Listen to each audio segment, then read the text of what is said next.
Contoh sekarang jual beli tanah. Tanah memang kita jual belikan tidak ditanami, kita pasang iklan tanah. Memang kita dikenal dengan tukang jual beli apa? Tanah. Ingat ya, bukan kita jual tanah karena perlu, tanah warisan kita mau jual karena mau dibagi, itu enggak kena zakat. Karena bukan zakat barang dagangan, tapi kita karena perlu duit. Ini tanah warisan harus dibagi-bagi, maka harus dijual, maka tidak kena zakat. Yang kena zakat orang yang jual beli apa? Tanah, atau dia punya tanah dia beli banyak dijual lagi, itu kena zakat. Kalau tanah ya sudah, kondisinya dua tanah, bisa jadi tidak ditanami. Kalau tidak ditanami, ya udah zakat tanah. Tanah tersebut harga jualnya misalnya 1 miliar. Maka kalau 1 tahun depan belum laku, harus keluarkan zakat 25% dari 1 miliar tersebut. Sesuai dengan harga tanah tatkala itu. Kalau laku kira-kira berapa? Naik atau turun? Harga jual ya. Harga jual tanah kira-kira pada saat itu apakah naik atau turun? Paham? Karena kita jual tanah. Lewat setahun berarti kena haul, kita keluarkan 25%. Ustaz saya enggak punya uang, ya sudah, berarti ente punya utang sama Allah. 2 tahun lagi baru laku, ente keluarkan 5%. Atau 20% dari harga tahun lalu, 20% dari harga sekarang. Misalnya tanah itu tahun ini setelah saya setahun harganya 1 miliar. 20% dari 1 miliar berapa? 25 juta. 25 juta. 25 juta. Ternyata tahun depan kena haul lagi dan tanah sudah harganya 2 miliar. Berarti 50 juta. Berarti waktu antum bayar zakat, antum bayarnya 75 juta. Paham? 25 juta berdasarkan tanah harga tahun lalu dan 50 juta berdasarkan harga tanah tahun sekarang. Ini yang pertama. Yang kedua, zakat fitrah berapa harus dibayar? Yang dibayar zakat fitrah adalah 1 sa'. 1 sa' dari kalau zaman dahulu min tamar, dari korma, dari zabib, dari kismis, kemudian dari syair, dari gandum, dari bur, dari gandum juga. Ya, intinya secara umum dapat ulama mengatakan 1 sa'. Ada sebagian ulama mengatakan kalau bur setengah sa', tapi yang secara umum 1 sa'. Nah, 1 sa' itu adalah ukuran volume, literan, bukan berat. Dan 1 sa' itu adalah 4 mud. 1 mud itu begini. Dengan ukuran tangan orang yang sedang, kalau dia mengambil korma yang kering, dia ambil ini 1 mud. 2 mud. 3 mud, 4 mud. 4 mud lah 1 sa'. Dahulu ada seorang ulama di kota Madinah, kalau dia bayar zakat, dia bayarnya begitu, enggak usah timbang-timbang. Sini, dia ambil beras 1, 2, 3, 4, 1 sa' selesai. Enggak tahu berapa beratnya. Karena 1 sa' itu 4 mud. 1 mud itu begini, 1 begini. Ya, tergantung gunungnya seberapa bisa berubah kan. Tapi wajar lah kalau diambil begini, wajar yang wajar 1. Entah berapa. Tapi maka tatkala dikonversikan dari volume menjadi berat, ini berubah berbeda-beda. Ya. Berat 4 beginian kismis, maksud saya anggur yang sudah kering beda dengan 4 ginian beras, itu tidak, beratnya beda-beda. Beda dengan 4 ginian korma, beda dengan 4 ginian gandum. Maka tatkala dikonversikan dari ukuran volume menjadi ukuran berat, ini timbullah khilaf di kalangan para ulama. Saya baca-baca tentang beras, maka mereka bedakan lagi. Kalau beras India berapa, beras ini berapa kilo, mereka detail. Beras Indonesia kecil-kecil berapa. Intinya kalau antum mau hati-hati bayar 3 kilo. Karena rentan ada 20, ada yang bilang 24, ada yang 2,8. Intinya lebih hati-hati, ada yang mengatakan 3. Udah ente bayar 3 kilo aja. Lebih aman. 3 kilo. Saya rasa di sini mungkin 2,5. Ada pendapat 2,5. 2,5 oke, tapi saya bilang lebih hati-hati bayar berapa? 3 kilo. Karena itu konversi dari volume menuju ke berat. Terus zakat fitrah apakah boleh dibayar dengan uang? Ijma' ulama, bukan ijma', jumhur ulama mengatakan harus dengan beras, harus dengan makanan pokok. Kalau tidak dengan makanan pokok maka tidak sah. Pendapat Hanafiyah mengatakan boleh dengan duit. Pendapat tengah adalah pendapat Syekhul Islam Ibnu Taimiyah rahimahullah taala, boleh dengan duit kalau dalam kondisi hajat, sangat-sangat keperluan. Contoh, kita mau bayar beras, bayar zakat sampai semuanya punya beras.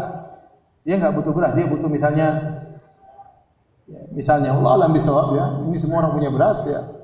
Dia butuh lauk misalnya ya. Tidak butuh beras lagi ya. Allah alam bisawab, tapi lebih hati-hati, saya katakan lebih hati-hati adalah dengan beras karena pendapat 3 madhab, bahkan mereka mengatakan tidak sah kecuali dengan apa? Beras. Kecuali dengan beras. Contoh kita nggak bisa bayar dengan beras. Contohnya ada suatu kepulauan atau suatu tempat kita kirim beras nggak bisa ke sana. Ya udah kita kirim duit aja. Kirim duit, mungkin beli beras nggak sempat ya udah bagi duit. Kalau memang dalam kondisi tertentu. Tapi hukum asal kita berusaha bayar apa?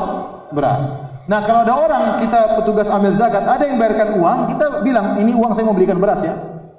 Jadi kita tetap bagi apa? Beras. Lebih hati-hati, lebih afdal dan sepakat kalau beras semua sepakat sah. Kalau duit jumhur mengatakan tidak sah, Hanafiyah mengatakan apa? Sah. Ya, lebih hati-hati beras kecuali dalam kondisi terdesak baru kita bagikan dengan uang kalau memang kondisi terdesak dalam kondisi-kondisi tertentu. Kemudian kapan dibayarkan? Dibayarkan boleh sehari atau 2 hari atau 3 hari sebelum lebaran, boleh. Jadi kita boleh keluarkan zakat karena sekarang distribusi enggak mudah. Kita boleh distribusi zakat misalnya hari ke-29 boleh, hari ke-28 boleh, hari ke-27 boleh.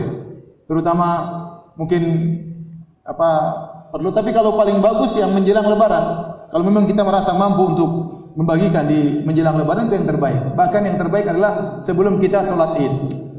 Itu yang terbaik. Tapi susah. Terkadang kita sebelum sholat Id cari orang mau bayar zakat, enggak ada yang mau terima zakat. Susah. Padahal zakat tidak boleh dibayar setelah sholat Id. Kenapa semakin dekat lebaran semakin baik untuk dibayar? Karena fungsi zakat fitrah adalah agar orang tidak kelaparan pada hari tersebut. Mereka punya beras, mereka bisa makan beras. Tidak punya lauk, mereka bisa campur dengan apa? Garam, atau mereka bisa cari lauk, yang penting beras ada. Itu yang paling penting. Jadi zakat fitrah itu fungsinya bukan memperkaya orang, bukan untuk memenuhi kebutuhannya setahun. Itu zakat mal. Paham? Ini beda. Makanya kata para ulama zakat fitr hanya dibayar untuk 2 asnaf. Cuma miskin dan apa? Fakir. Ya, fakir miskin saja. Bukan untuk utang enggak, bukan orang berutang enggak, tapi untuk fakir dan miskin saja. Itulah kira-kira kaitannya dengan zakat fitr. Kita masih ada waktu sedikit.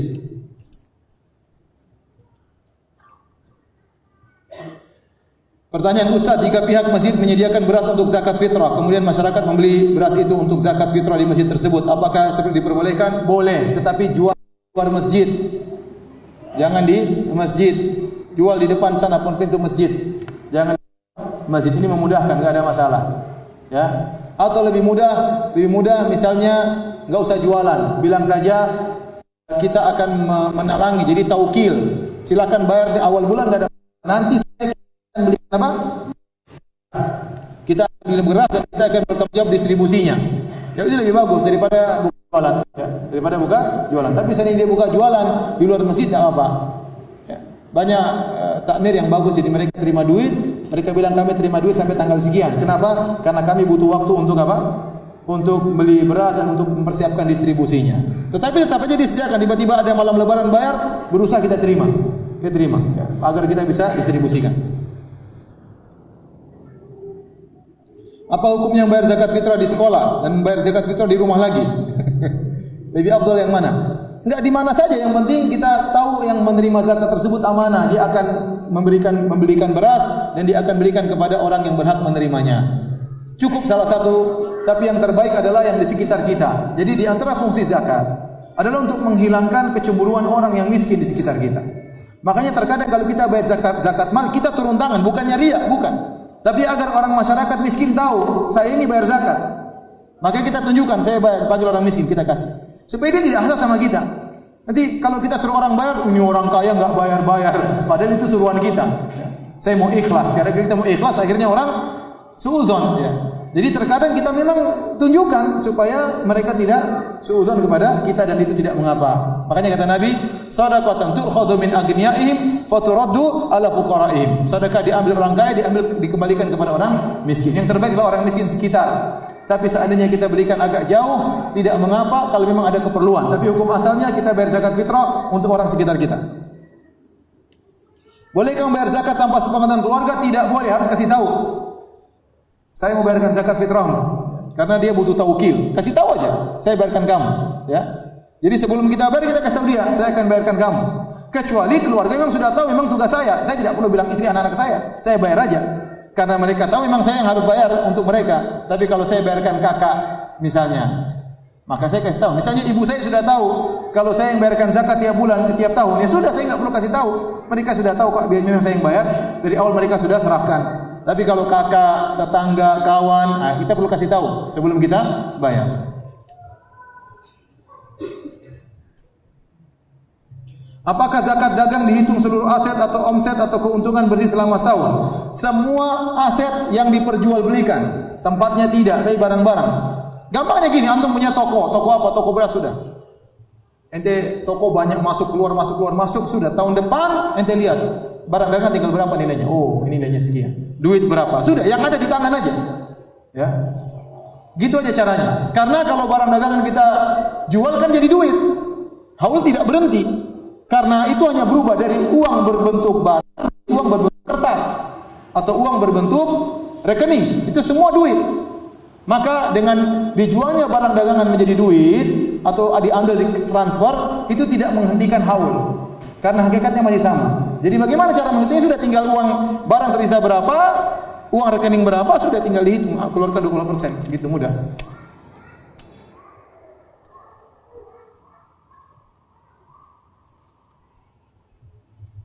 Bagaimana cara mengatasi bapak atau ibu-ibu kalau yang mau zakat pakai lut? Ustadz, apakah jika lupa membayar zakat fitrah harus mengqadha'nya? Kalau sudah selesai orang sholat maka jadi sedekah biasa, tetap dibayar istighfar, tetap dibayar apa? Istighfar. Demikian saja kajian kita. Kita lanjutkan nanti habis lebaran insyaallah kalau diberi umur oleh Allah Subhanahu wa taala. Jangan lupa bayar zakat ya. Subhanallah wa bihamdihi asyhadu an la ilaha illa anta astaghfiruka wa atubu ilaik. Assalamualaikum warahmatullahi wabarakatuh.